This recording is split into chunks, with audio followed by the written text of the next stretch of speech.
Pontiacs, now's the time to come to John Hine, where savings are the real bottom line.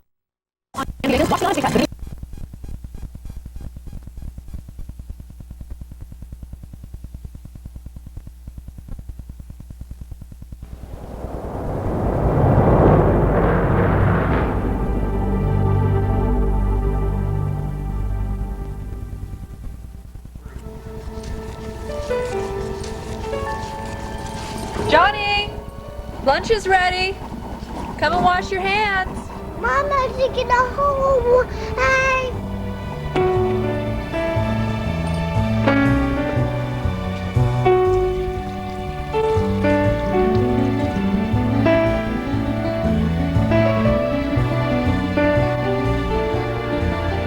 For most of us, our earliest training in hygiene was hand washing. And as a healthcare worker, you're still expected to wash your hands. Only now there's a lot more at stake.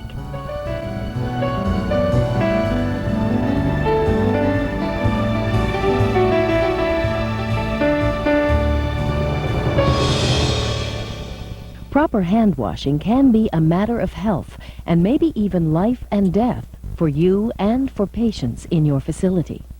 This program will examine the reasons why hand washing is so important. It will show you how you can protect yourself and your patients through this most simple and effective infection control measure.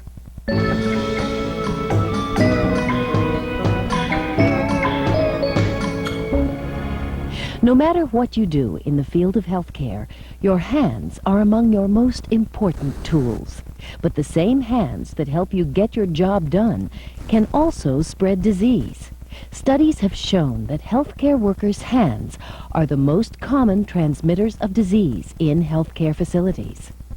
Transmitting infection is a serious matter in a place where patients may harbor a variety of infectious microorganisms such as bacteria, viruses, parasites, yeasts, and fungi.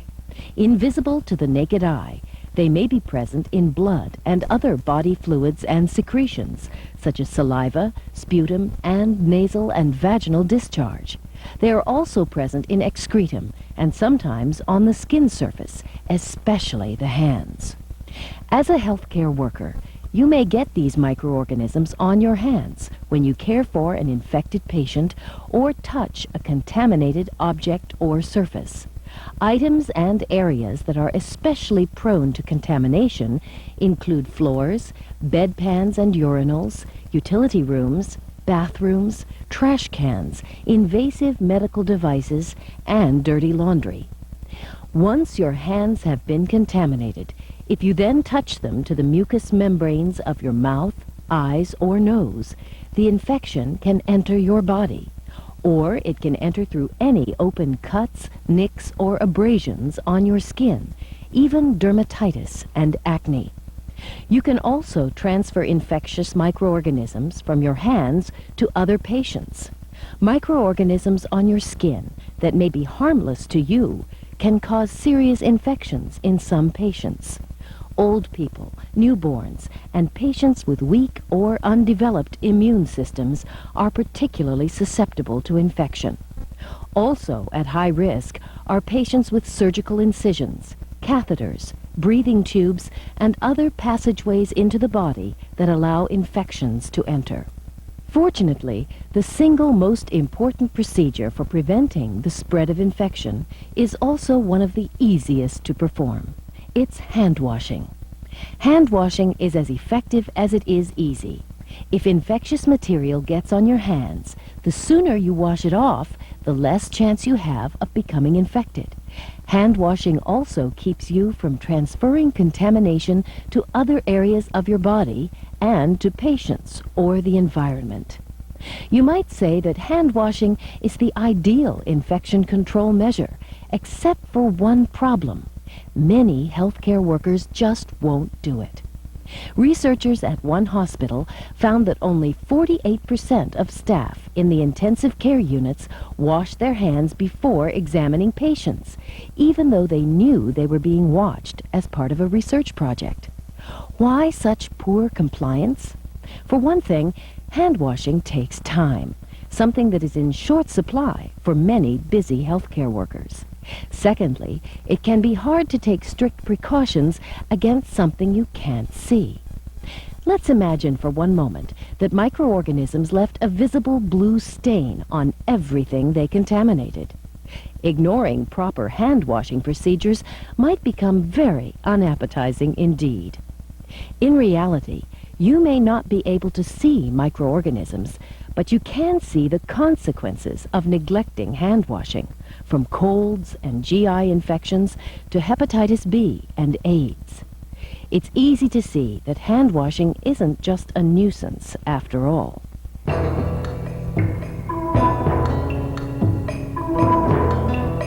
Once you're committed to hand-washing, the rest is simple. Well, not quite that simple. A quick rinse and a shake won't do much to remove harmful microorganisms. To be effective, hand-washing must include several components. First, hold your hands under running water. Once your hands are wet, it's time to lather up. Whether it takes the form of a bar, liquid, granules, or foam, plain, non-abrasive soap is appropriate for most routine hand washing, though detergents are also acceptable. Both products suspend easily removable soil and microorganisms and allow them to be rinsed off. However, soap or detergent alone may not remove some organisms that inhabit the deeper layers of skin. In some situations, you may be required to use an antimicrobial hand-washing product that actually kills these microorganisms or inhibits their growth. The second component of hand washing is friction, which helps remove dirt and microorganisms. Vigorously rub together all surfaces of your lathered hands for 10 to 15 seconds. Be careful to wash around and under rings and under fingernails, and include your wrists. Keep splashes to a minimum and try not to touch the sink itself. Third, you must rinse your hands thoroughly under a stream of water. Running water is necessary to carry away dirt and debris. Keep your fingers pointing down to keep the water and contamination from dripping toward your elbows. And finally, you should dry your hands completely with a clean paper towel. Now hold on. Before you turn off the faucet, let's go back to our blue stain for a minute. As you can see, the entire sink, including the faucet controls, should be considered contaminated. To avoid recontaminating your hands, use a fresh, dry paper towel to turn off the faucet, then dispose of it in a waste container. Speaking of contamination, even soap can be a breeding place for microorganisms under the right conditions. To avoid this, always place bar soap on a rack that allows water to drain. And never add fresh liquid soap to a partially full dispenser. Soap containers should be thoroughly cleaned when empty before refilling with fresh soap, or use disposable containers. When hand-washing facilities are not available at a work site, your employer will provide an appropriate antiseptic hand cleanser or antiseptic towelettes. Use these as a temporary measure only. You should still wash your hands with soap and running water as soon as possible. Unfortunately, frequent hand washing and wearing latex gloves can sometimes cause dermatitis. To prevent this, you may wish to use hand lotion, but check your facility's policy first. In some situations, lotions may promote the growth of harmful microorganisms, while petroleum-based lubricants may deteriorate latex gloves. Some lubricants may also impact lines entering a patient's body, such as IV lines, central lines, or NG tubing. If your facility allows the use of hand lotions, be sure to wash your hands thoroughly before you apply it. If you have dermatitis that is caused or aggravated by wearing gloves, you might also try wearing cotton glove liners or hypoallergenic gloves.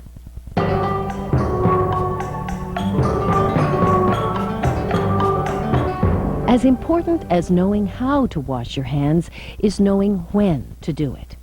Your facility has developed specific hand-washing policies appropriate for your patients and the type of care you provide.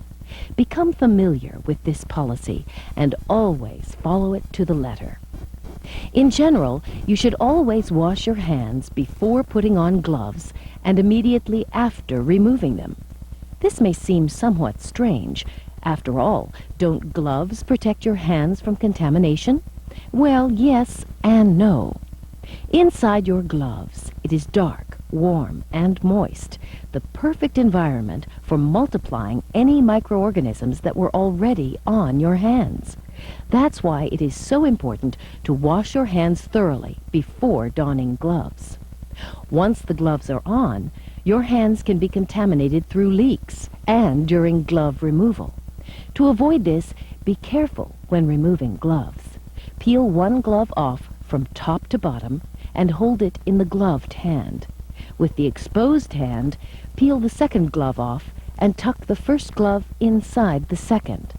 Always be careful not to let the outside of the gloves touch your skin. Dispose of the entire bundle promptly and wash your hands. Here are some additional hand-washing guidelines that you should follow. Wash your hands before and after performing invasive procedures or touching a patient's face or mouth. Wash your hands after contact with wounds, secretions, mucous membranes, and blood and other body fluids. And wash them after touching any object that is visibly contaminated or likely to be contaminated with secretions or body fluids. Wash your hands before caring for high-risk patients and between direct contact with different patients. And even when caring for one patient, if you touch blood or body fluids or secretions, you should wash your hands before proceeding to another care activity for the same patient. To protect yourself, you always wash your hands before eating, drinking, smoking, applying makeup, or handling contact lenses. To protect your patients, wash your hands after you eat, smoke, cough, or sneeze. And of course, always wash your hands after using the toilet. Some procedures, such as surgery, have specific hand-washing requirements. Another special area is food preparation. Food handlers should wash their hands whenever entering the food preparation area, after handling any soiled or contaminated article, after visiting the toilet, after coughing or sneezing into the hand, and after smoking. Sinks used for hand washing should not be used for food processing. Although this may sound like a lot of hand washing, most routine, brief patient care activities, such as taking blood pressure or serving food trays, do not require hand washing. Still, the best rule of thumb is, when in doubt, wash your hands.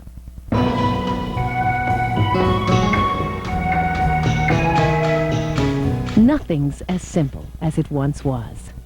For healthcare workers, hand washing is a professional responsibility that requires very specific steps. It must include lathering with soap, detergent, or an antimicrobial product, 10 to 15 seconds of friction, thorough rinsing under running water, and careful drying with a clean paper towel. It must be done routinely and conscientiously. It takes time. It takes effort. But proper hand washing will help ensure that hands-on care is something you can be proud of. And that's a pretty good return for your investment.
healthcare professionals.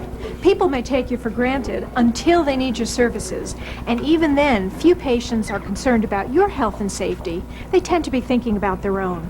So that's why it's important for you to be aware of your own health and safety. Pay close attention to your health and safety on the job.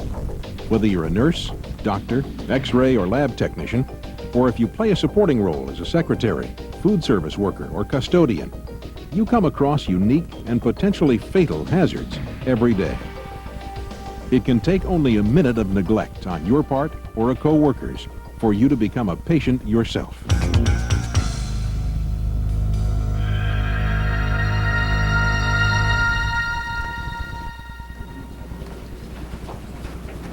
There are many potentially dangerous situations within the healthcare setting. Some you can anticipate, some you can't. You don't usually think of yourself as slipping or tripping and falling, but a slip could put you in the hospital. So play it safe. Pay attention to what you're doing at all times. If you're aware of your surroundings, you can avoid slips, trips, and falls, which are common on-the-job injuries. These accidents are often caused by things such as wet floors, debris, untacked carpets, cords, poor lighting, or too much light. If you come across one of these situations, correct it if you can. If you can't fix it yourself, notify your supervisor. Don't rush along corridors. Take shorter, slower steps.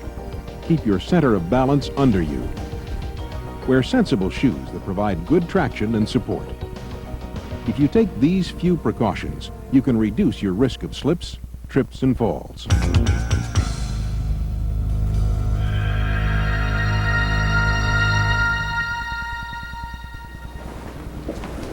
Back injuries are another common occurrence for healthcare workers. You put as much strain on your back every day as a construction worker. There are several ways to avoid back injuries. One is to learn proper methods of transferring patients. You should also maintain good posture and stay physically fit. Learning proper body mechanics for lifting will decrease your chance of back injury. Here are some hints to use when lifting patients or heavy items. Bend your hips and knees. Lift with your leg muscles, not your back or arm muscles. Avoid twisting. Never lift a load higher than your waist. Keep the load close to your body. Always ask for help if something seems too much for you to handle safely.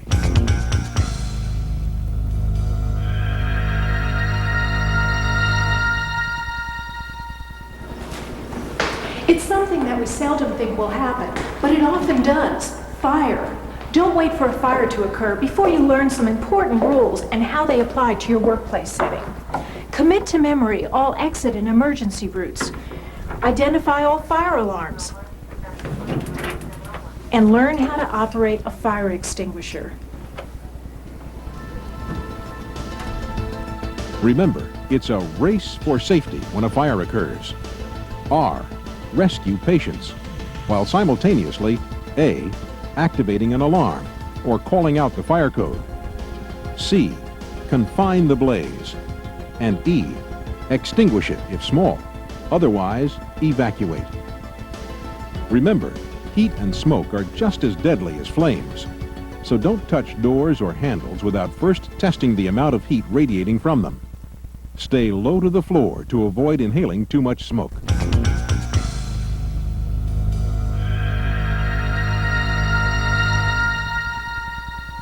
Many hazards go undetected because they aren't seen, heard, smelled, or felt. To avoid as many unknown dangers as possible, develop a mental eye for spotting potential hazards. Recognize what needs to be disinfected and sterilized, and learn the appropriate methods for each. Generally, semi-critical equipment must be disinfected, while critical equipment must undergo the more effective method, sterilization.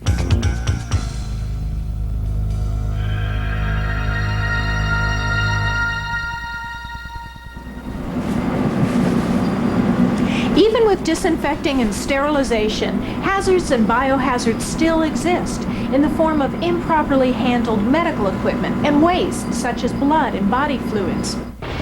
We all know that blood and body fluids can carry the human immunodeficiency virus, HIV, as well as the hepatitis B virus, HBV.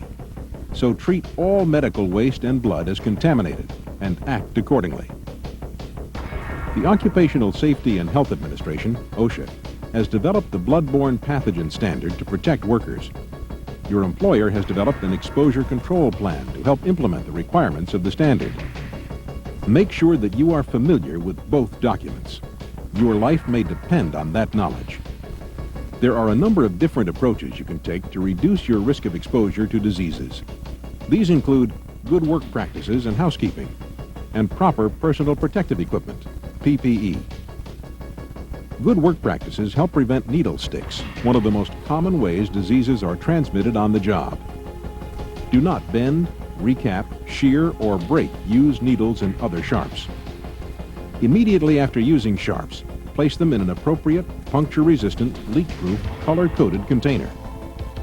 Also, when performing procedures involving blood or other potentially infectious materials, you must minimize splashing, spraying, and spattering.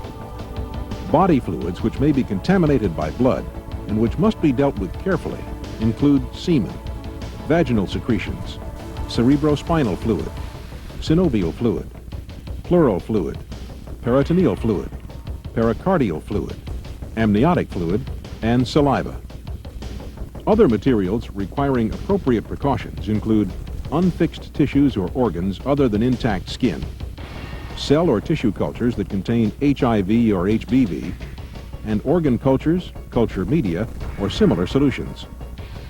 Always properly dispose of medical waste. Separate and label all waste at the source, using separate containers for each type of waste. Other good work practices include looking out for fluorescent orange-red labels and red bags and containers. These warn you that the contents are biohazardous materials. There are some important things you need to remember. Don't eat, drink, smoke, apply cosmetics, or handle contact lenses where there is a reasonable likelihood of occupational exposure. Don't keep food or drinks in refrigerators, freezers, cabinets, or on shelves, countertops, or bench tops where blood or other potentially infectious materials are present. Good housekeeping protects all healthcare workers, and it's every worker's responsibility. For example, a contaminated sharp left carelessly on a food tray or in patients' bedding could jab the housekeeping, dietary, or the laundry personnel who must handle these items. Your facility's exposure control plan will list specific methods and regular schedules for cleaning environmental surfaces possibly contaminated with potentially infectious materials. But here are some general rules. Protective coverings on equipment or surfaces must be replaced when contaminated or at the end of the work shift if contaminated during the shift. Use a broom and dustpan or tongs to pick up broken glass, not your hands. Handle contaminated laundry as little as possible and with minimal agitation. Use leak-proof bags to transport wet laundry. Now, personal protective equipment. It's a vital barrier between your body and danger. Appropriate PPE may include a gown, apron, goggles, face shield, mouthpiece, resuscitation bags, or other ventilation devices. And at the very least, use close-fitting gloves made of latex or vinyl. Heavy-duty utility gloves should be used for housekeeping duties, and if you come in direct contact with medical waste. Remember to cover any cuts or abrasions with bandages before being gloved. Replace PPE as soon as practical if contaminated, or immediately if torn or punctured and no longer able to offer barrier protection.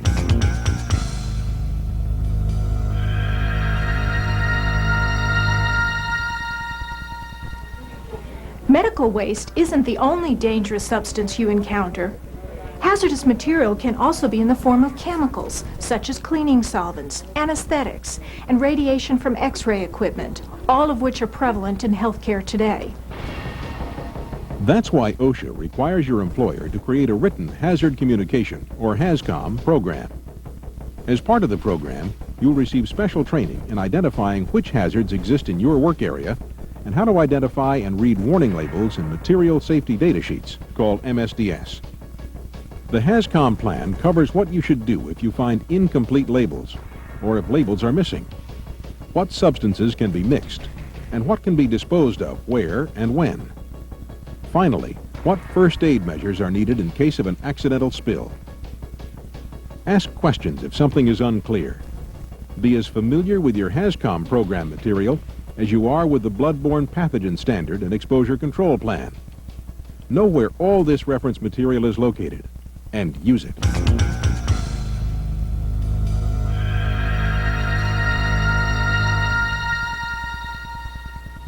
One particular hazardous material that's used more and more frequently in healthcare today is radiation. Radiation's effects on people and the environment are often controversial, but healthcare workers rarely face high-level hazards. This is achieved by avoiding unnecessary exposure. There are two basic ways in which you can encounter radiation: from external beam sources, such as X-rays or gamma rays, and from radioactive materials put inside patients' bodies to treat cancer or other diseases. To avoid unnecessary exposure, minimize the time you're exposed to radiation. Maximize the distance between yourself and the source of radiation, and use shielding and protective clothing when appropriate. Also, never touch items or areas so labeled unless you're properly trained, authorized, and protected to do so. When handling patients who are being treated with radioactive materials, make sure syringes and other materials that contain radioactive liquid are disposed of properly. You may enter the room of one of these patients to perform your normal duties, but do not spend time visiting or performing non-vital personal services unless authorized to do so. Don't be afraid to ask questions. If you're unsure of something, check with the radiation safety officer or physician in charge.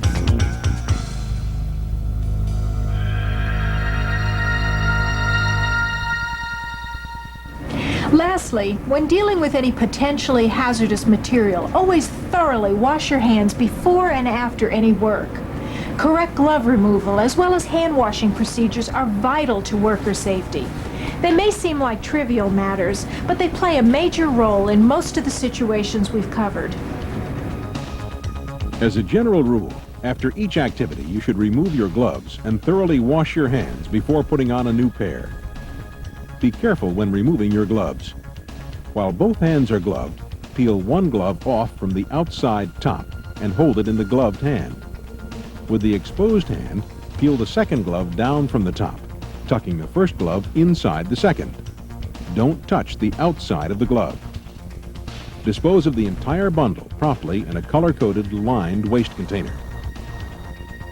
As you've learned, no barrier is 100% effective, so hand washing after glove removal is critical.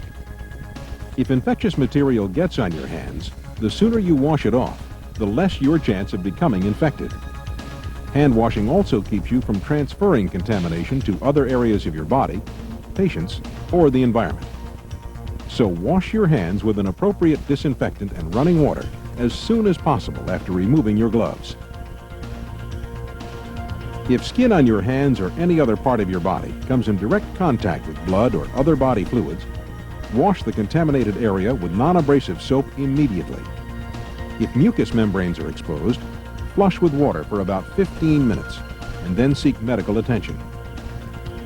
Of course, it's not practical to install hand-washing facilities in some work areas, such as this emergency medical van. So in these cases, use an appropriate antiseptic hand cleaner or antiseptic towelettes.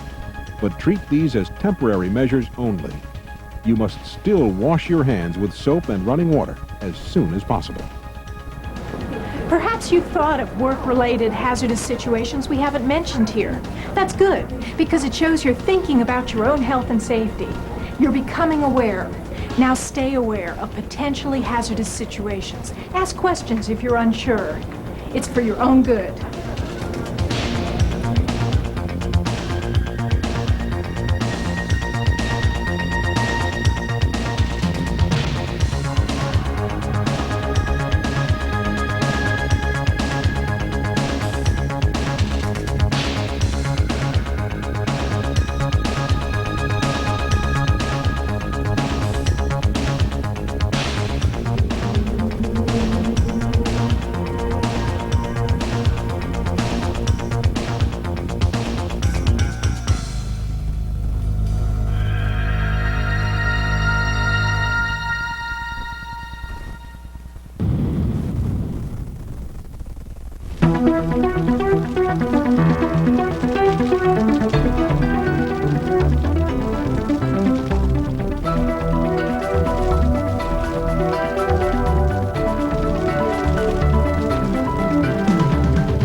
If you work in a nursing home or other long-term care facility, you know something about working under pressure. From patient requests to paperwork, your day is packed to overflowing. And just when you think you're getting things under control, Oh no, not another fire drill. research shows that healthcare staff trained for fire emergencies respond to them more quickly and effectively, reducing the number of casualties. But the fire drills, the lectures, even the videotapes and demonstrations can get to seem repetitive and monotonous. Because no matter how much training you receive, You never really think it will happen to you. yet the statistics are staggering. According to the National Fire Protection Association, more than 4,000 nursing home fires are reported each year. Be honest. What if one of those fires started in your facility tomorrow? Would you know what to do? Do you know where all the fire extinguishers are in your facility? But could you find them if smoke left you in total blackness? You see, fire preparedness is an ongoing process. It isn't enough to memorize a few rules about fire safety procedures. You've got to know how to apply them on the job. This program will give you some of the information you need to get started. First of all, you should know this fact. Fire is fast. It may start as a tiny spark, but it can spread swiftly.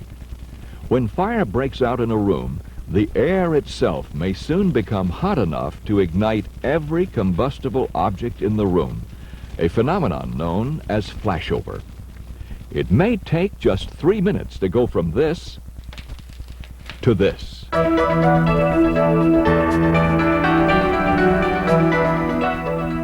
As frightening as flames are, you may face greater danger from fire's intense heat. Soaring temperatures can sear lungs and fuse clothing to skin. Also deadly is the smoke produced by the fire. Forget those dramatic fire scenes with leaping flames and screaming crowds. Fire is more apt to fill the environment with thick, black, blinding smoke. Smoke contains toxic gases that can kill within minutes, and is especially hazardous to patients who are already in a weakened condition. In fact, 75% of all fire deaths are caused by carbon monoxide poisoning. During a fire, what you do during the first 2 to 3 minutes is far more important than what you do over the next 2 to 3 hours. To prepare to respond rapidly in those critical first minutes, you should learn an easy-to-remember formula like RACE. R-A-C-E. R for rescue patients. A for sound the alarm. C, confine the fire. And E, extinguish it or evacuate. RACE.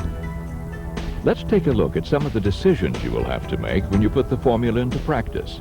Fire spreads fast, so no matter how busy you are, always stop to investigate at once any unusual odor.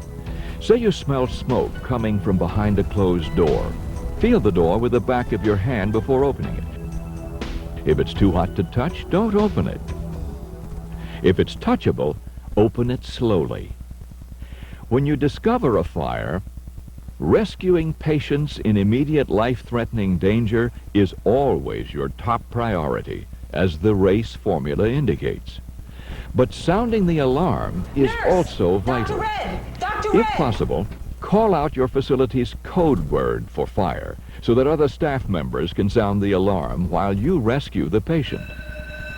Above all, don't yell fire. Confusion and panic need to be avoided in situations like these.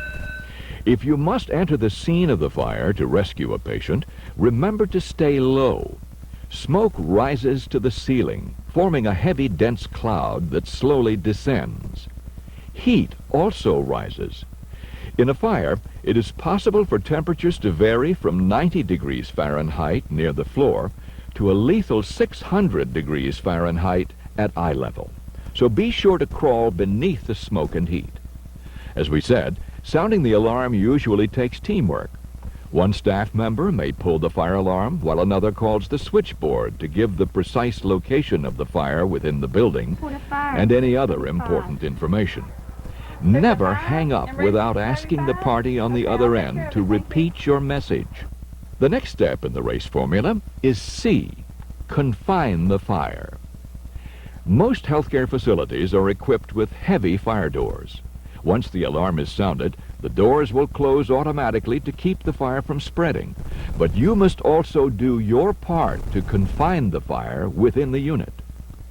Doors and windows are barriers to smoke, heat, and flames.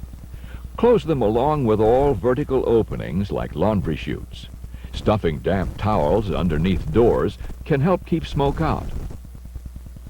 Shut off oxygen if directed to do so.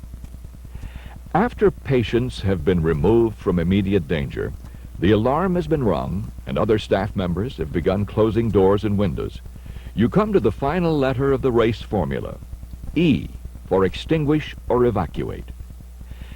If a fire is small and confined to the area where it started, you may want to try to extinguish it yourself. If the fire is in a trash can or ashtray, you can try smothering it with a pillow, towel, rug, or blanket.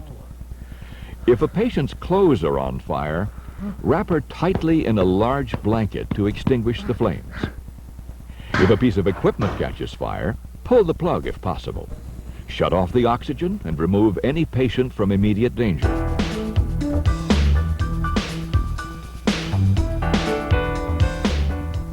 Of course, you can also use a fire extinguisher to put out a small fire if you've been taught how. The types of fire extinguishers found in healthcare facilities correspond to 3 categories of fires. Most fire extinguishers are identified with pictographs, easily recognizable pictures of the materials the extinguisher is designed to put out. Class A extinguishers put out fires involving ordinary combustible materials like paper, wood, cloth, rubber, and many plastics. They are clearly marked with the letter A inside a green triangle or a pictograph. Class B extinguishers smother fires involving flammable liquids such as gasoline, oil, or grease. They're labeled with the letter B in a red square or a pictograph. Class C extinguishers put out fires located in or near live electrical equipment. Look for the letter C in a blue circle, or, as we've said before, the appropriate pictograph. Class ABC extinguishers can be used to fight all 3 types of fires and are marked with the letters A, B, and C, or a pictograph. Once you know the ABCs of fire extinguishers, using them is as easy as PASS. P, pull the pin between the 2 handles. A, aim the nozzle at the base of the fire. If you spray the agent directly into the fire, the pressure may spread the burning materials. S, squeeze the handles together. S, sweep from side to side. Evenly coat the entire area of the fire. Keep applying the extinguishing agent even after the flames are extinguished. Stay near the extinguished fire, if circumstances permit, until the fire department arrives. Check which extinguishers are available in your facility. Make sure you can reach the extinguishers and use them before an emergency occurs.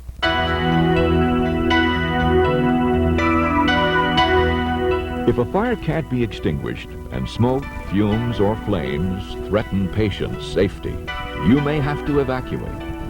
Evacuating ambulatory patients first reduces confusion and gives you more room to evacuate non-ambulatory patients.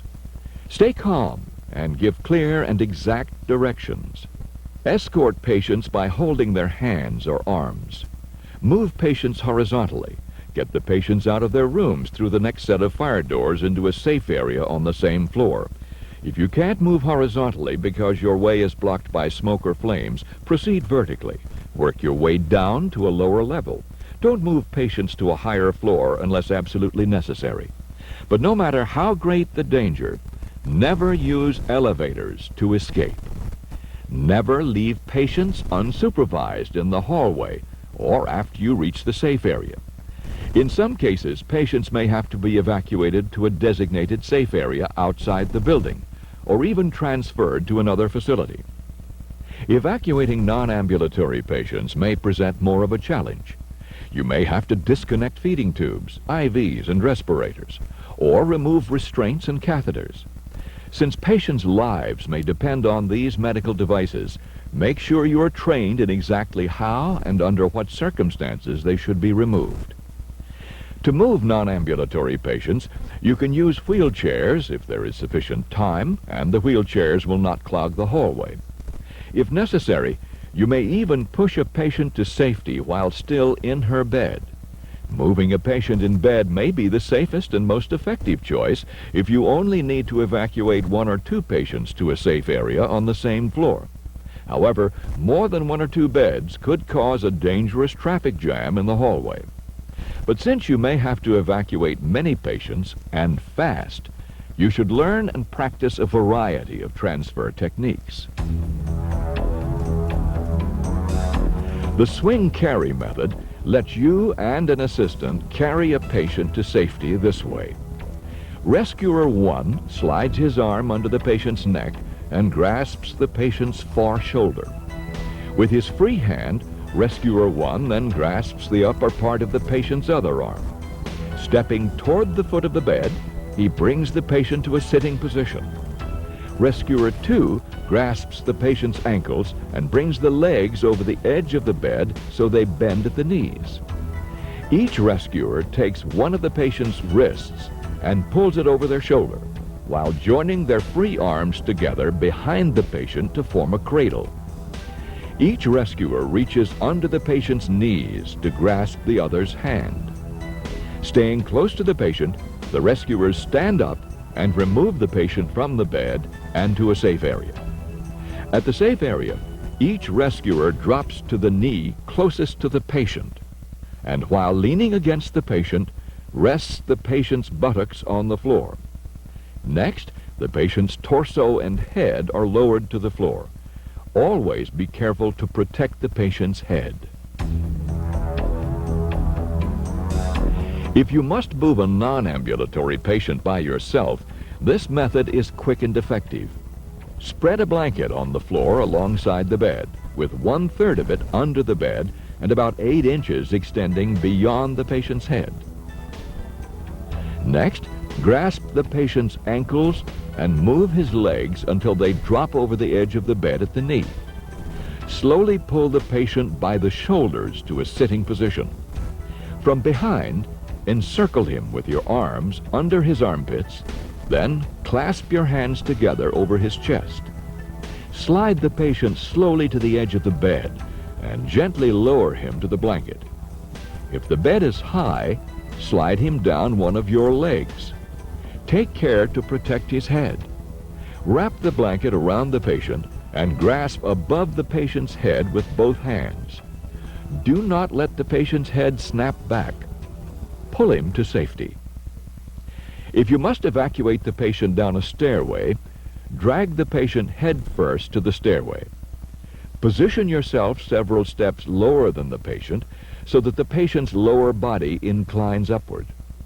Place your arms under the patient's arms and clasp your hands over the patient's chest. Back slowly down the stairs, constantly maintaining close contact with the patient, keeping one leg against the patient's back. Sometimes evacuating even ambulatory patients presents special challenges. In particular, elderly patients are more likely to become fire victims because they have physical disabilities or take medications that interfere with their ability to respond appropriately. In addition, the lungs of some elderly patients may be easily compromised so that the patients get less oxygen and behave irrationally. For example, some patients may tend to fight the fire rather than call for help. Or they may ignore the fire, become transfixed by it, hide under beds or in closets, and resist rescue efforts. With these patients, it is important to give directions firmly and calmly and escort them one-on-one to a safe area. If staffing is short, you may enlist more stable ambulatory patients to help assist them under general supervision of a staff member. If your facility has any blind patients, they should be told to keep close physical contact with a leader. Deaf patients should be directed by gestures and also escorted from the area. Some additional tips when evacuating patients. Group and account for all patients and visitors. Remember, never leave a group of patients unattended. Keep patients out of the way of firefighters and direct firefighters to the fire and to any patients in the facility. Know which valves shut off oxygen or other gases, but never turn them off unless you're specifically directed to do so. Have a system for tagging the rooms already evacuated to avoid unnecessary backtracking. Hopefully, this program has sparked your interest in fire safety. But don't stop here. Fan the flame. Review your facility's fire manual. Go back to your workplace and note the location of fire alarms and smoke detectors, as well as evacuation routes and safe areas. Rehearse fire emergencies with your staff and practice using a fire extinguisher. Evaluate and reevaluate. Think through all the possibilities now. That way, you'll be ready for action when it's not just a drill.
Tomorrow.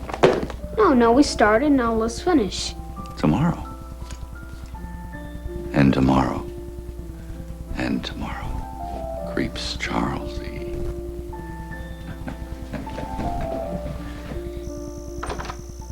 Hello? Supper's in the oven. I'm not hungry. Do you know Shakespeare? Know him.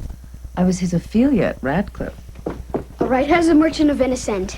Oh, I don't know why. Well, does the guy get his heart cut out or not? Well, probably. Somebody dies. Somebody always dies at the end of Shakespeare. You don't know. I thought you said you knew it. Charles, I studied those plays years ago. Why is it so important? It's not.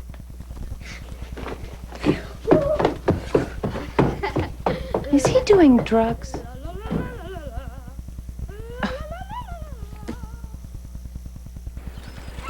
Hey, Norstadt!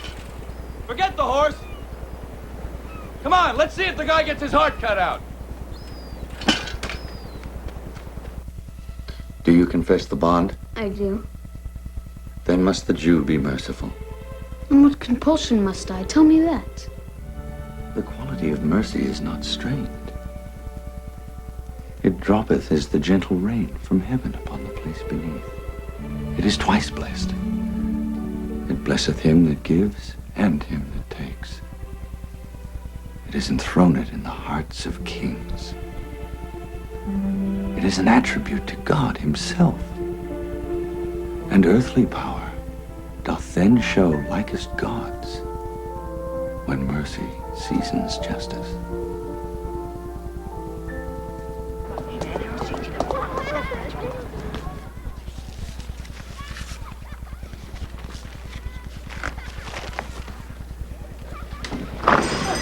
What did she say, Sean?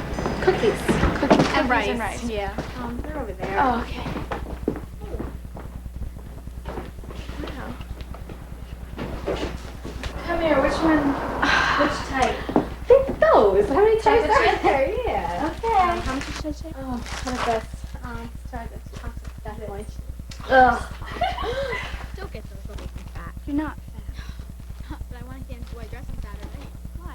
Going out with Dave. Oh, did you take me out on the motorcycle? Oh, I almost forgot. I have to get some suntan lotion. Okay. Hi, Chuck. I'm sorry. Sorry? For what?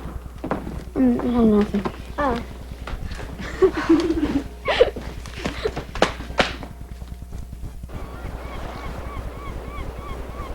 Sir?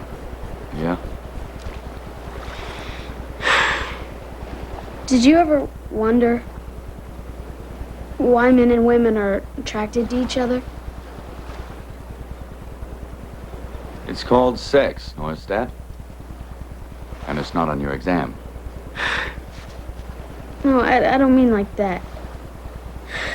I mean, why is it so difficult? You know, why can't they stay together, stay attracted? You know, I never did consider myself a source of advice to the lovelorn. Why? Weren't you married? Yes, I was. Long time ago. Still, that hardly qualifies me for any kind of reasonable answer to that question.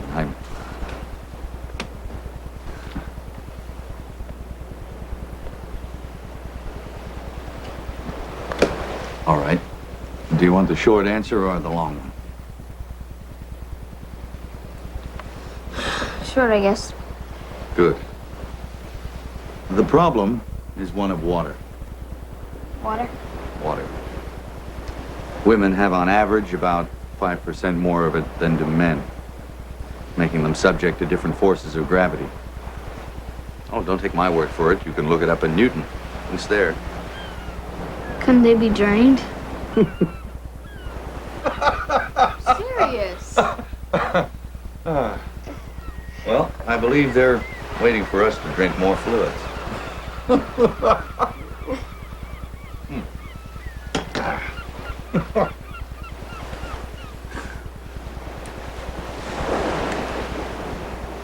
What now? I was wondering if you really write pornography?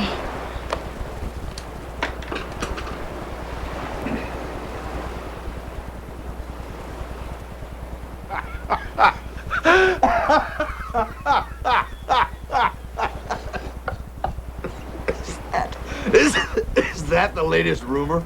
Come here. I'll show you what I do for a living.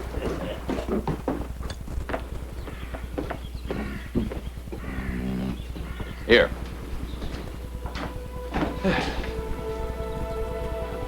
Tutoring doesn't pay what it used to.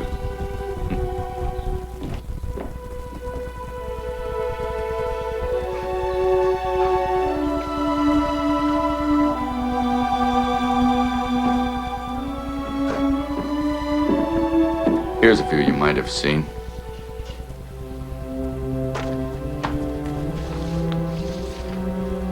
You did these? Yep. Wow, yeah, I've seen this one. What do you know?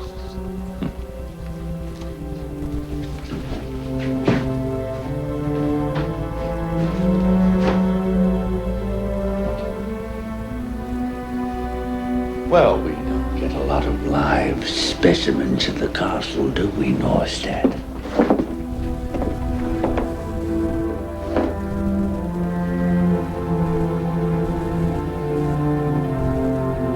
Come on, Norstad, back to Caesar's Gall. How did it happen? Was it in the war? No, I'm sorry. I shouldn't have asked. Oh, that's all right. Everyone does sooner or later. It was in a car crash. I'm sorry. No, not just for this, but there was a boy killed in that car crash, and he burned to death.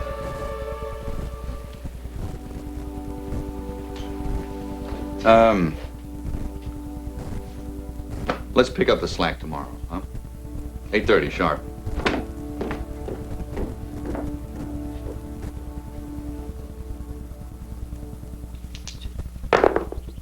Yes, double sixes. Big Julie is dead. Yes, he gets the hook. Vermin gibberish, new king of the mountain. I won. I won. Well, just remember, Norstad, that on the exam, Caesar wins, okay? Wiseacre. What, do you want to be Romans or Gauls this time? Sir? It was a lousy thing to happen. What? Lots of people die in accidents. It wasn't your fault. What's that? No, look. Even if it was, it doesn't matter. Look, it doesn't matter to me. What's that?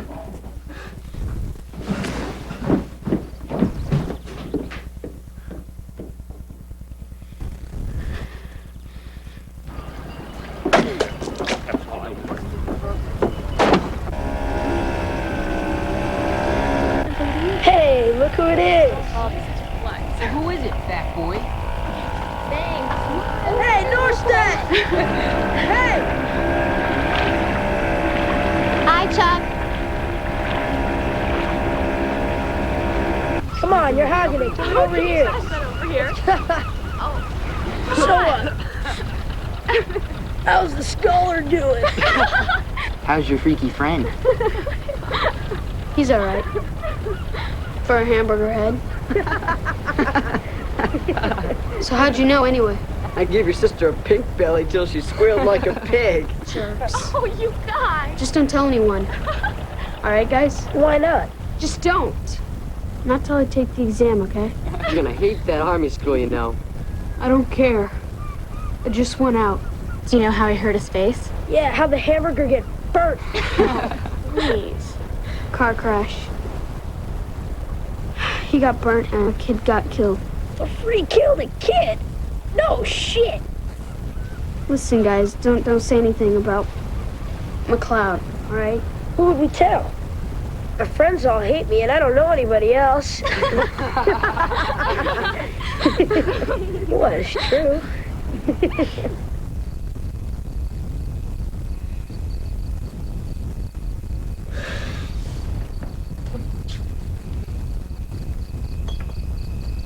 Hello, Charles.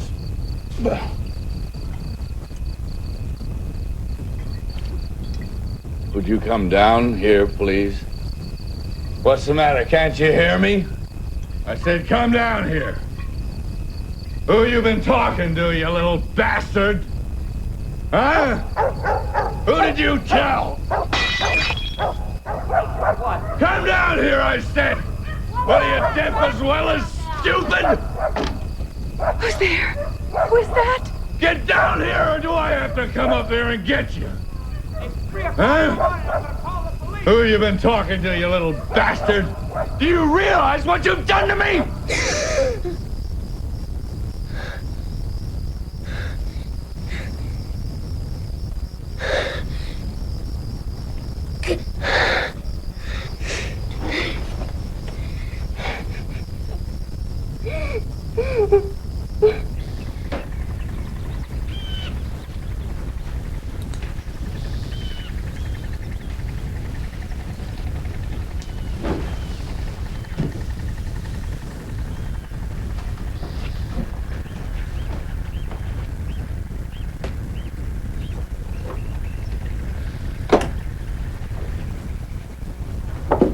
Help yourself.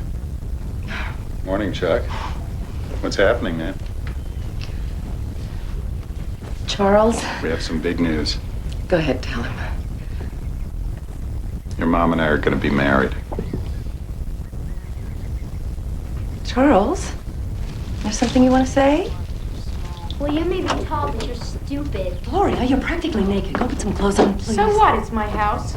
Heard the news? I heard it yesterday. Don't freak with delight. It might go to my head. Welcome to the family, Carl. Thank you, Meg. Watch out, she bites. You bite. Butt out. Shut up, Gloria. Everyone, be quiet and Think happy thoughts. Are we gonna live with you in Connecticut, Carl?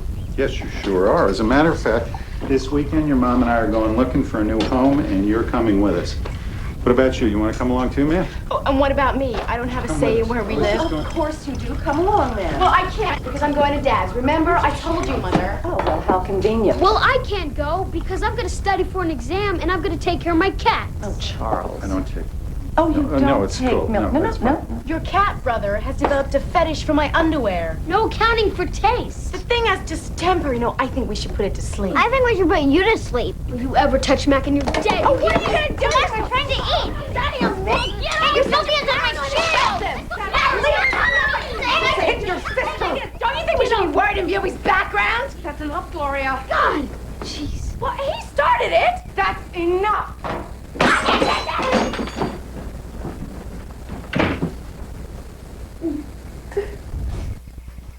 Oh.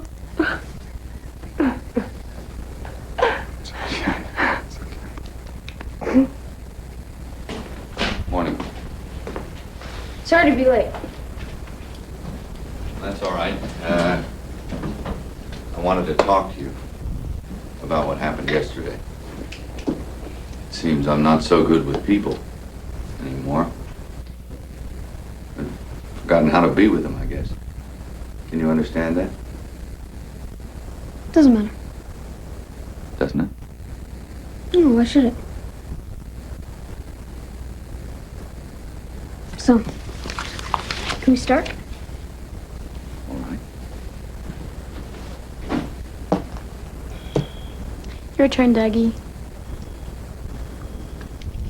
B-E-D. Bed. 6. Very good, Doug. Excellent. Triple word score. Double letter on the F. 48 points. Tree down there. Have you heard the latest on the F-R-E-A-K? Gloria, don't call him that. I'm sorry, the reclusive deformed Warpo. What? Apparently he killed a kid when he got that face. That's what Rob's mother said. Of course, she thinks he's JFK in Mom, hiding. I think you should know that. Bedlam. Who's winning? I think I am.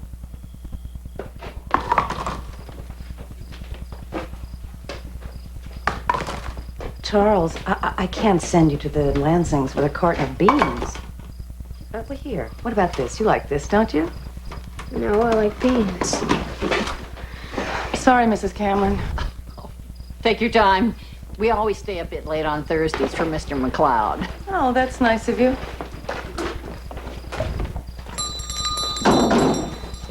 Ah! What? I have to go to the bathroom. Oh, wait until we get home. Mom, I have to pee so bad I'm gonna whiz out my ear. Downstairs to the left. What?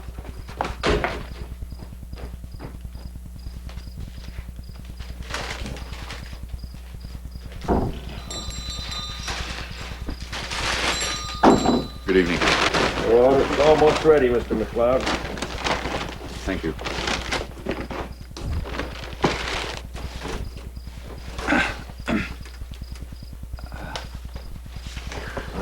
There you are. That does it. Thank you. Thank you.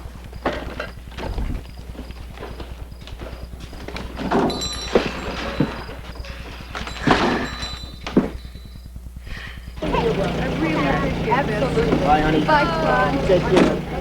Call us when you get there. Get away from the car. Bye, bye, bye. You want a beer? Yeah, want a beer?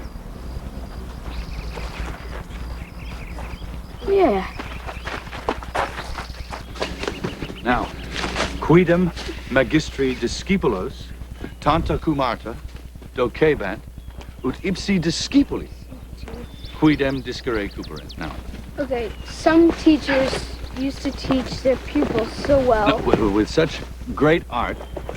that... This is Latin, not Swahili.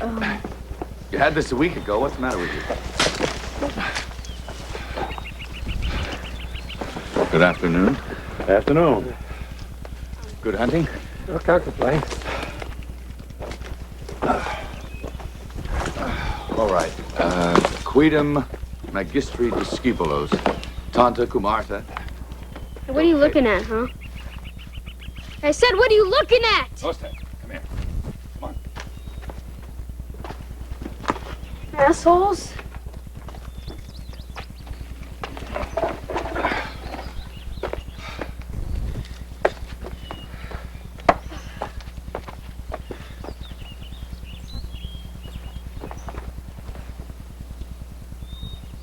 You better bring it up, Norstadt. Whatever it is.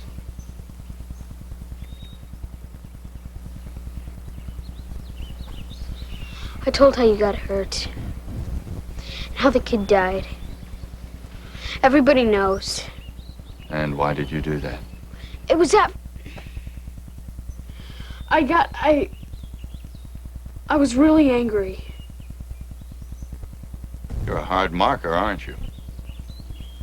People are either in or they're out. Strictly pass or fail. I'm sorry. I'm sorry, I betrayed you. I stabbed you in the back. And I don't even know why. Oh, come on. We're not doing Julius Caesar now.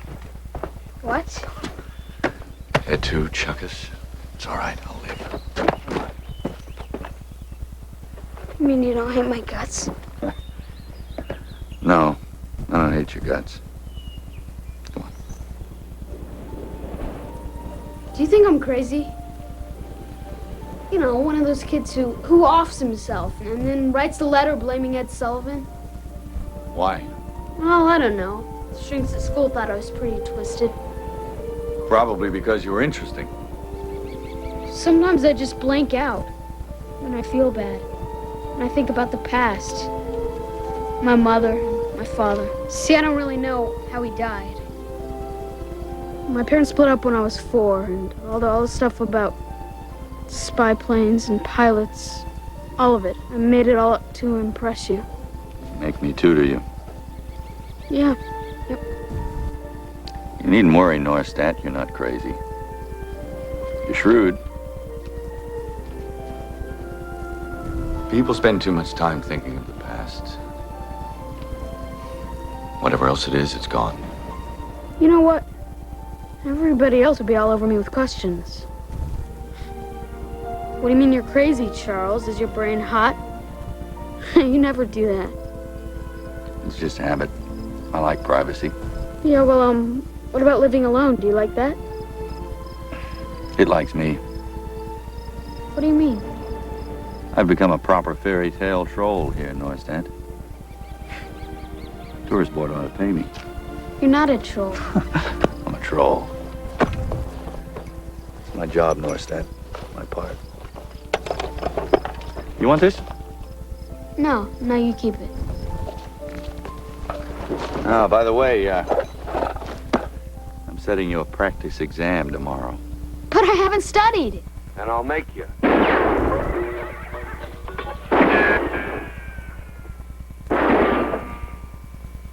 You're soft.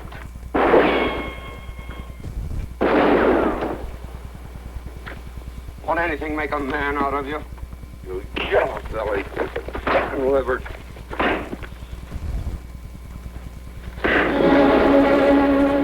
All right, for 14 years I've been scared, but it's gonna be all right.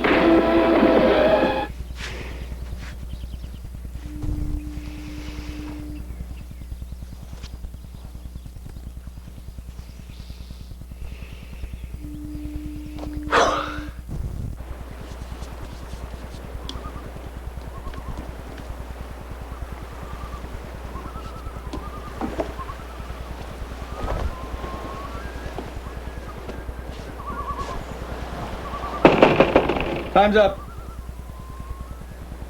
Pens down. Time's up. Come on, Neustadt. Pens down. Come on. Good. Can you mark him now? Nope, tonight. Come on. Nope, too excited. I know I didn't get the third one right because we didn't do reciprocal proportions. Go home, Neustadt. No. Patience. Thank you.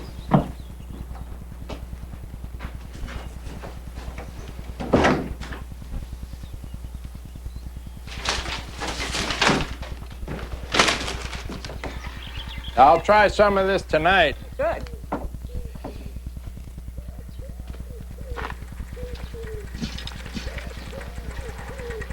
Say, Chuck, were you out hiking lately? No. You went up north, Mr. McLeod's place? No, not me. I'm in a real hurry here.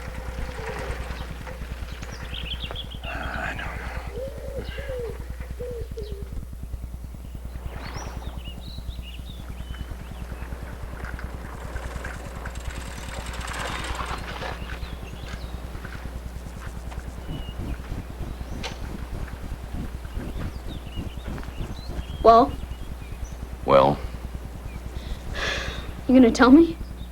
get in. Are you gonna tell me or do I have to kill you? 84%. 84%. No way! That is great! 84%! Yes! I'm a genius! I am a genius now! I'm one of the All right, geniuses! Neustadt, it's only a practice exam. Don't get cocky. Get in. No, but I'm brilliant! I am a regular Einstein here! Okay, how come we're not studying if I'm so stupid? Because it's carrot day. Put your belt on.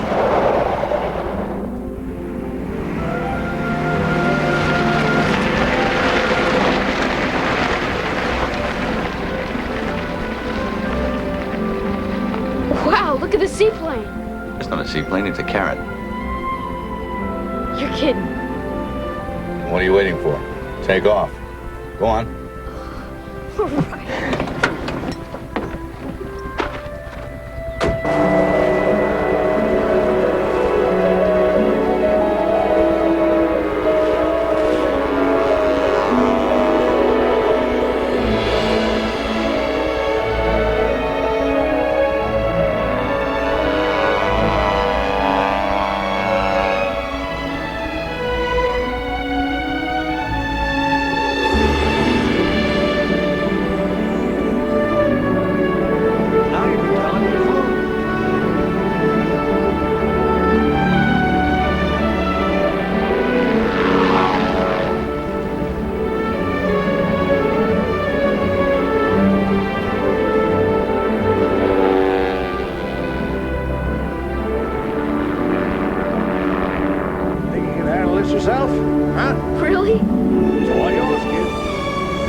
Did you see us dive up there? Yeah. Yeah, how fast do you think we're going, huh? 100, 125? I don't know, probably about... No, 165 miles an hour. You know, John says we were getting some really good wind up there.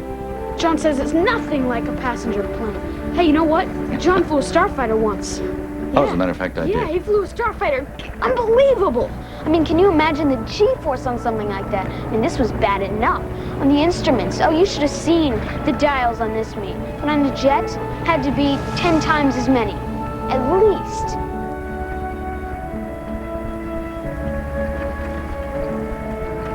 What? Maybe you thought it was Bridget Bardot driving? No, I was, just thinking it's weird. What? You know, I can't see her scars anymore. I can hardly even tell they're there. What about you? It's different for me. Yeah. Did, you ever try to have it fixed? No. I thought about it, but it just never seemed right. My sister, wanted to know if maybe you'd be interested in our mother. She could keep me in the attic. Yeah. Can she cook? And hell no, but she's gorgeous. You could save us from the hairball, too. He's number 5. Yeah. He can't be that bad. What?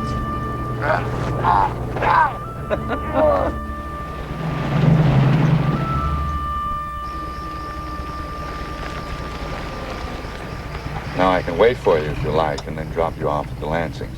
No, it's okay. I gotta feed the cat, and then I'll give him a call. All right. Okay. Thanks a lot. Hey, Mac. You hungry? Sorry I'm late, buddy. No, I'm gonna get down. Come on. Come on.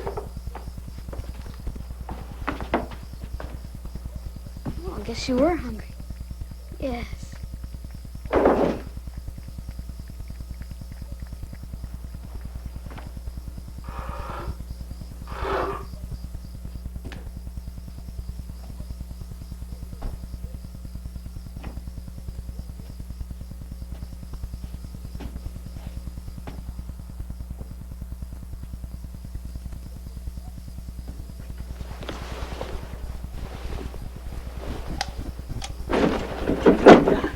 What are you doing? Get out! You heard her. Get out of here. Charles, what are you doing? What a day. What a perfect day. No woman's chosen one. Come here. Gotta do something. Come here. Shut up. You come here. God damn it. Come here. You're gonna keep quiet? Flintstone, you could kill me. And I die happy telling Mother. You keep your mouth shut, you hear? You hear me? Forget it. No, Mac! Bastard! Hey! Kill! Let me go, he's hurt! Hey, calm down, kid. You're crazy. Of course he's crazy. His father was a psychotic maniac. Shut up, you stupid cow! Gloria. No, he should know. Your father was an abusive drunk who killed himself in a mental hospital, and you will too if you don't smarten up. Liar! I'm gonna smash your lion face! You don't believe me? Bottom drawer of Mother's dresser. Liar! You're dead! All right, you gonna be good? Huh? I'll let you up if you're good. Don't listen to her, man. She's just trying to get you going.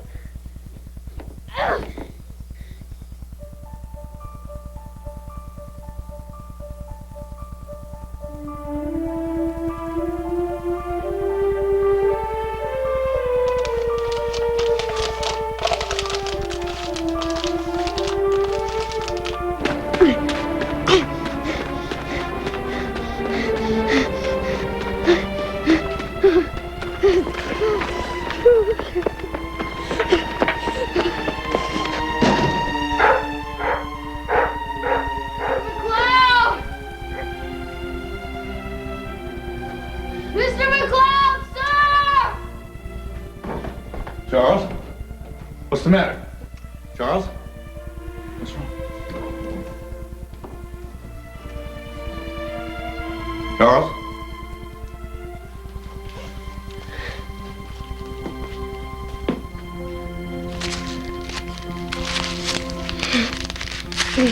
They were in bed, and he heard Mac and she said... Take it easy. Go slow. He said, you know I don't have a father? Because he walked out on me to be a drunk. To be a crazy fucking drunk! Killed himself in a mental institution. Here, sit down.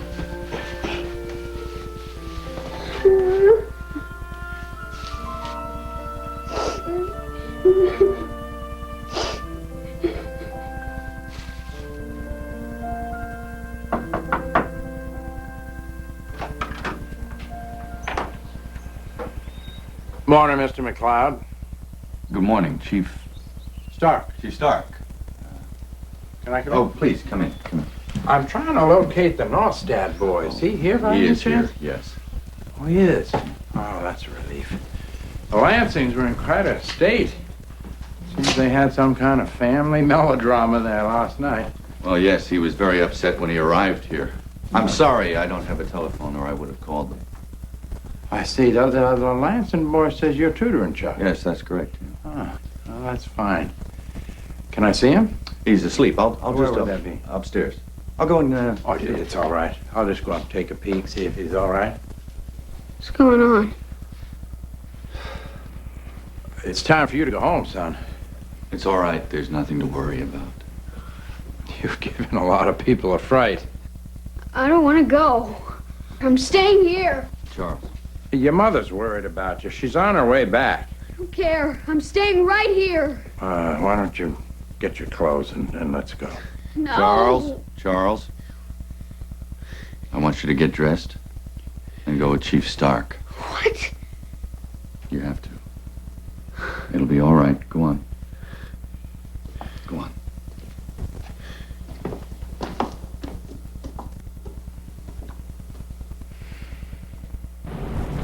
Why'd you lie to me the other day, son? I don't know. You like your teacher, don't you? He's my best friend.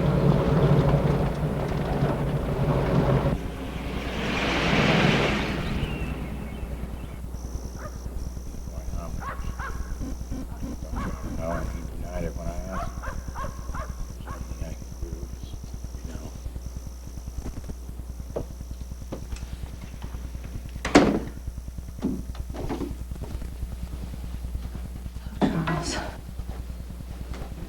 I'm sorry.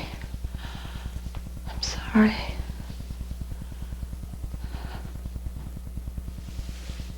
Is that why you divorced him? 'Cause he was psycho. That was wicked of Gloria. Charles, it was just wicked. Your father wasn't. Your father was a wonderful man. But he had problems, and when he drank, we just couldn't handle it. He hurt us, didn't he?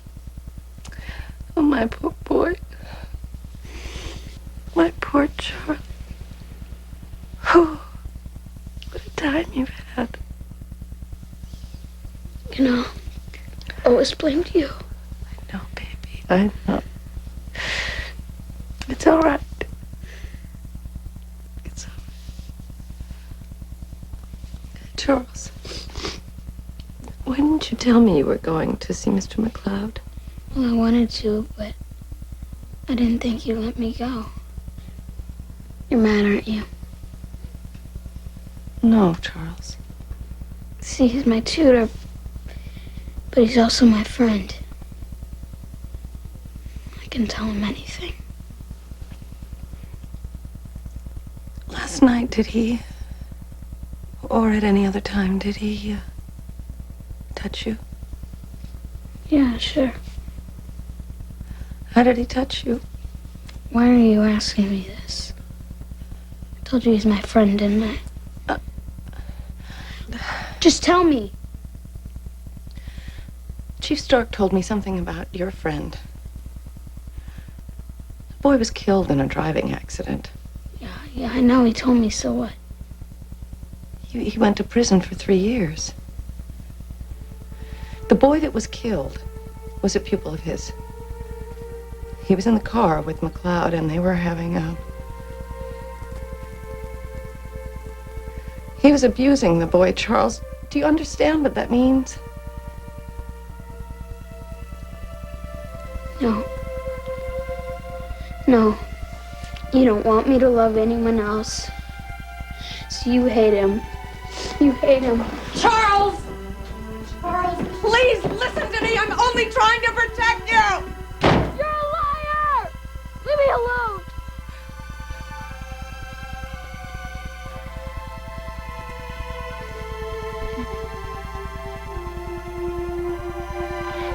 Get out of my sight.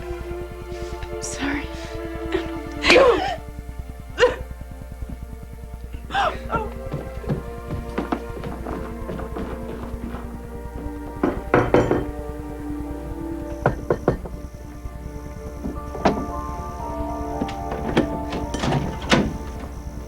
Hello, Mrs. Palin. My name is... I know who you are. What do you want here? I came to see how Charles was, and I wanted to explain... What you've been doing to my son? I haven't done anything to your son. What? You expect me to believe that coming from you? How do they let people like you walk around? You're being irrational. Now, What? let me... What? You want to see irrational mess with my kids? I'll show you irrational. Get out! Get out!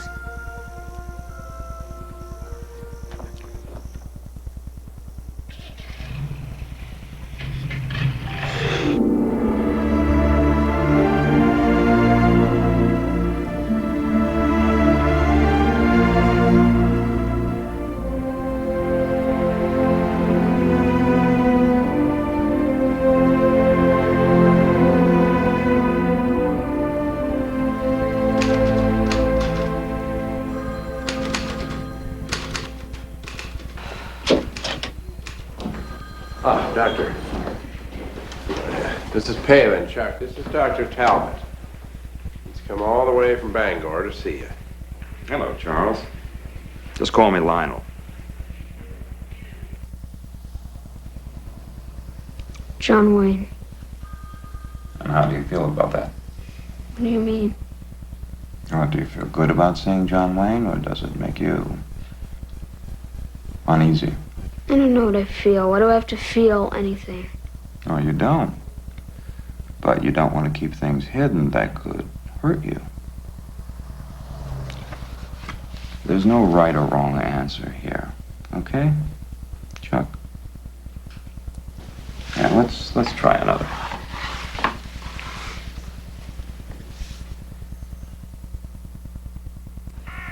It's a very sensitive issue, Mr. McLeod. The mother's concerned. Have you talked to Charles, or haven't you? Yes, we have. Then what do you need a meeting for? What did he say to you? What did you say to him? I can't discuss that. We just want to have a little meeting. You mean a trial? No, it's just an informal get-together. We just want to get the facts straight. You don't even need a lawyer. Mr. McLeod, I would appreciate it, though, if you didn't try to see the boy right now. Not till after the meeting. Appreciate it. I came here to get away from your meetings and... 7 years I've lived here, alone in this house, and in peace. Well, sir, maybe it would have been best all around if that's the way things had stayed.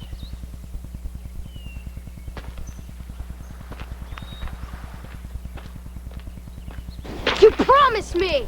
Charles, how can I possibly let you take that exam after everything that's happened? Nothing's happened! Nothing!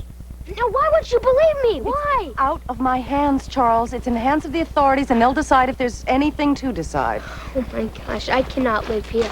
I can't live here! There's perfectly good schools in Connecticut. I'll run. I will run! Don't be ridiculous. Charles, okay, Charles. Charles, I'll talk to Gloria. It's not Gloria I can't live with.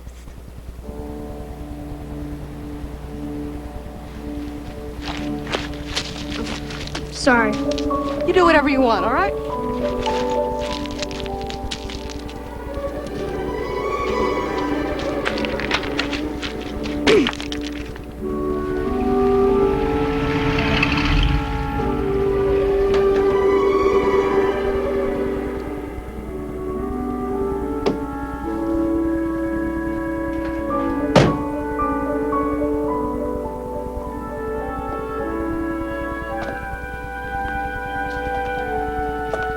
Mr. McLeod, I'm afraid we're getting too old to stay open so late.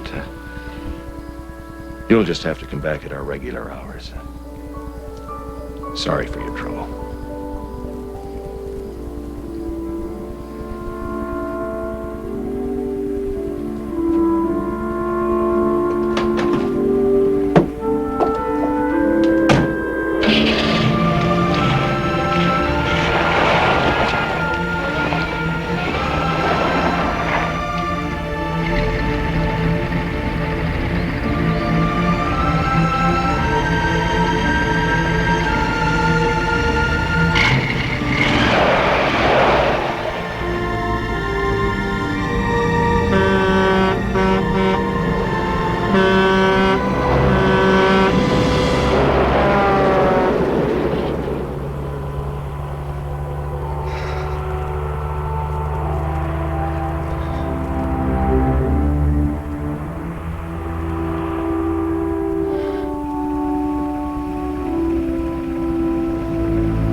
Oh, Charles, would you please take this out to the car? Give it to Carl, thanks.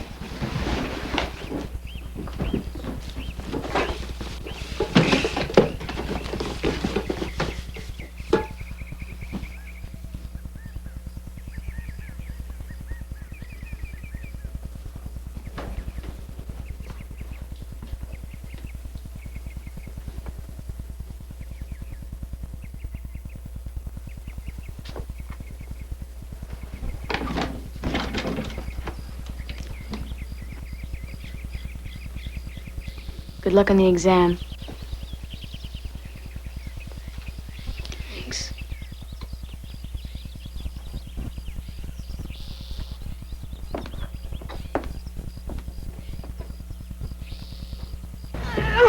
Easy. Oh. I got it. Here, take this one. Careful, it's fragile. I got it. This was towels. Put Glory's in first. Mom's too.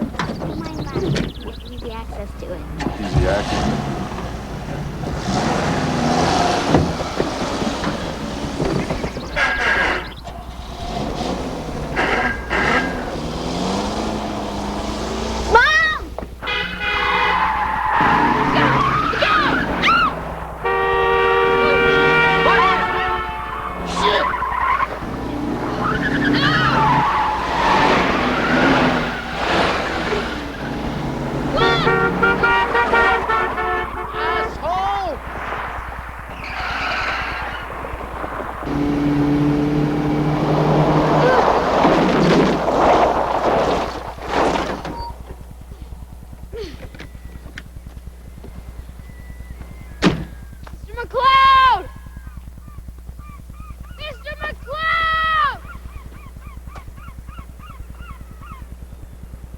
I'm not allowed to talk to you, Norstad. You have to go. No! No! I want to know! You always want to know. I want to know the truth! Oh, about what in particular? Life? Religion? Why did you go to prison? I was convicted of involuntary manslaughter. You can look it up. Did you? The boy in the car, the boy that died, did you molest him? What do you think, Norstad? Stop playing the teacher here, just tell me! I think you've already made your mind up, haven't you? Looks like I've fallen off that pedestal you put people on. Strictly pass or fail, isn't it? I don't know what to think! I don't understand! No, you're just lazy, Norstad. I couldn't teach you a thing. Just tell me! Did I ever abuse you? Did I ever lay a hand of anything but friendship on you? Think, Norstad. Reason. Could I? Can you imagine me ever doing so?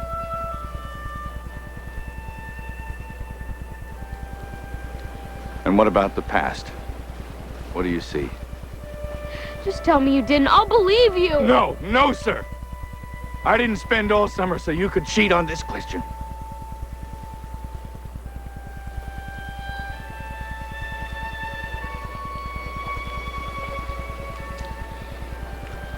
Sorry. I didn't know what to think. I'm sorry. It's all right, Charles. It's not your fault.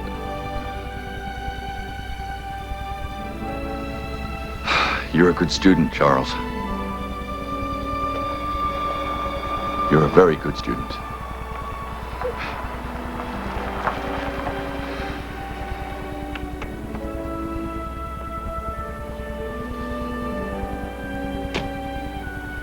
You better go.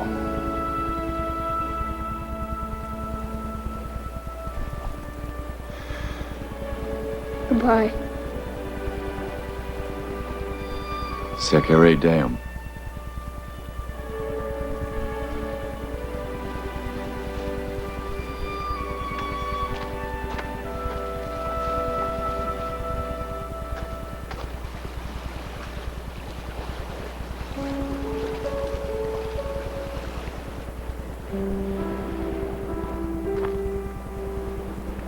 Stay calm and relax. Gentlemen, we're ready.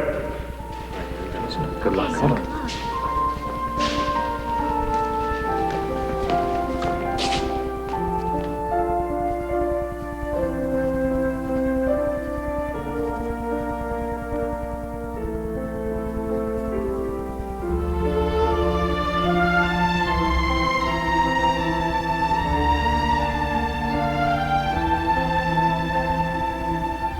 You have 5 minutes left in Section A. 5 minutes.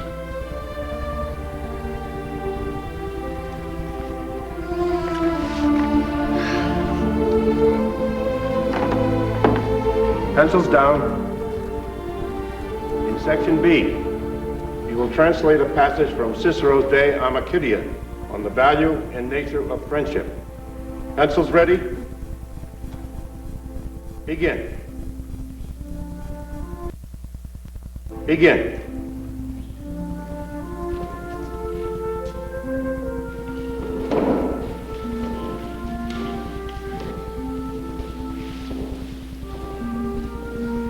Mr. McLeod, I'd like to introduce Ms. Fletcher from the Children's Aid, Dr. Talbot, Judge Sinclair, Mr. McDowell from the DA's office. Have a seat.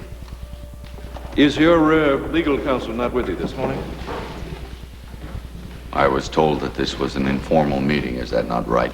Oh, no. That's correct. All right. William, why don't you begin? Why didn't you just go to the mother and make sure that Charles had told her about the tutoring? You've never taught, have you, Mr. McDowell? Taught? No. You can't teach a thing without giving away your trust. I don't think I follow. Let's say I was teaching you as a lawyer, to be honest. I couldn't trust you to tell the truth and then run around to the courtroom to see whether or not you were lying, could I? Not unless I was absolutely sure that you were lying.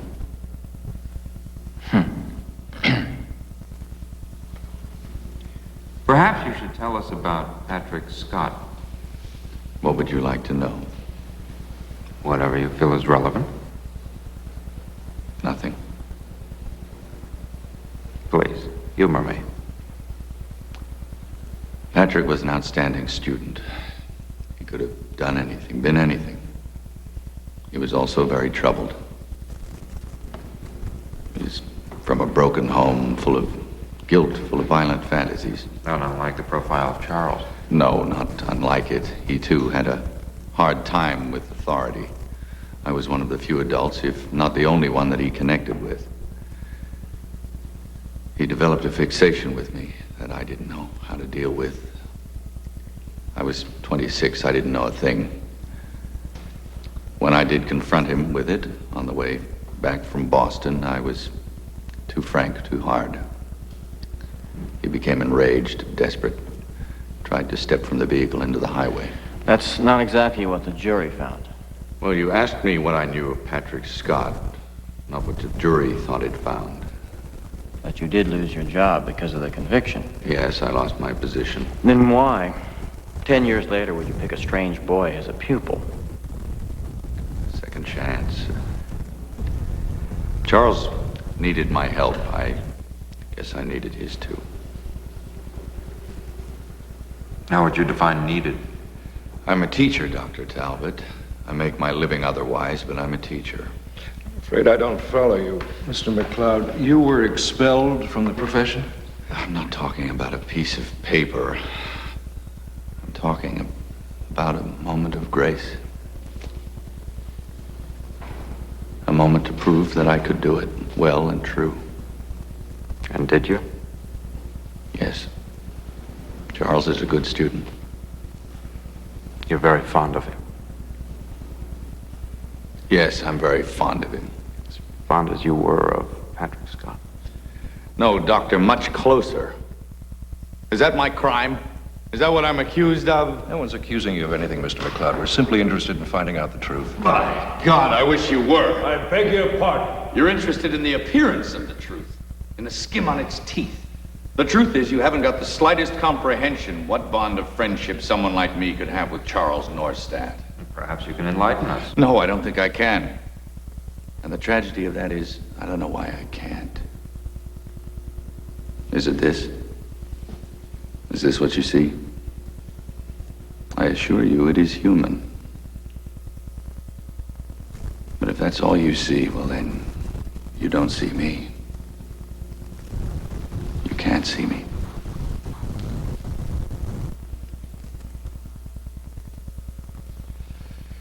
Well, perhaps we all need a short recess. When you charge me, what will happen to Charles? Mr. McLeod, no one has... Will he have to testify? This panel isn't... Will he be examined, tested, probed? That's enough. Obviously, the boy will be involved in further inquiries. That goes without saying. Your implication that this is some sort of violation is offensive in the extreme. Do I make myself clear? I apologize. And I assure you that I'm willing to cooperate with any course you feel is necessary to resolve our problem with fairness and discretion. Thank you.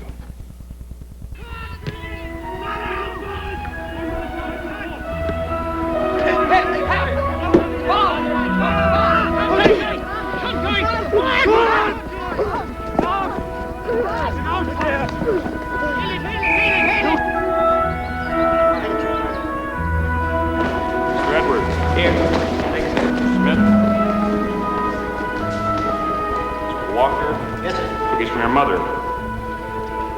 Mr. Smithbaker. Yes, sir. Mr. LeBlanc. Thank you, sir. Mr. Norstad. Yes, sir. Norstad, check the address on that. Mr. Libby. Libby Beans. Cody. Yes, sir. Davis. Mr. Kozlowski. Mr. McBurder. Thank you, sir.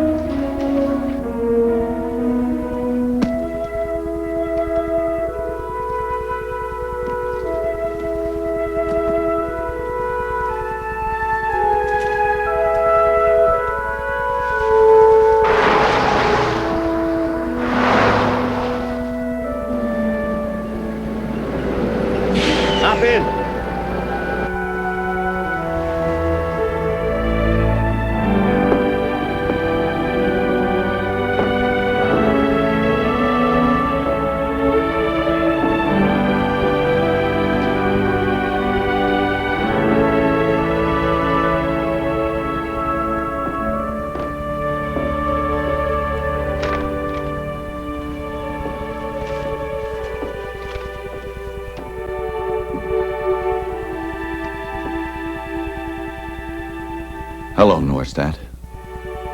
I'm sorry, but I'm not allowed to see you. I'm not allowed to talk to you. I'm not allowed to write you this letter. These are my concessions and their conditions. Or what I hope any good teacher would call a lesson in the tender mercies of injustice. But strangely, this is nothing to grieve over. Because you know the truth. And I now know that you can outgrow a part, even a sad one. You taught me that. You gave me what I never expected to find again. A gift of your trust and love. and nothing can take that grace away.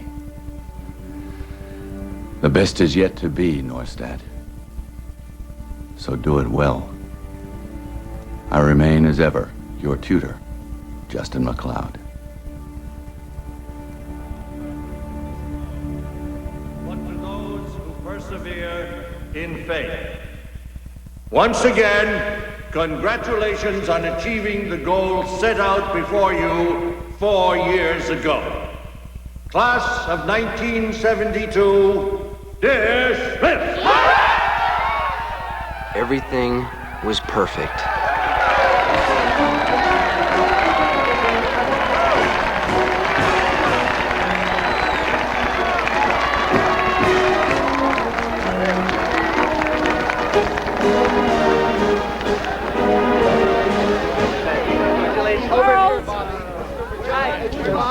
Darling, I'm so proud of you. Thank you, Mother. Charles, your mother and I are pleased. Thank you, sir. Graham Norstad! We'll see you at dinner, honey. I'll see you at 8. Hey, I'll see you guys there.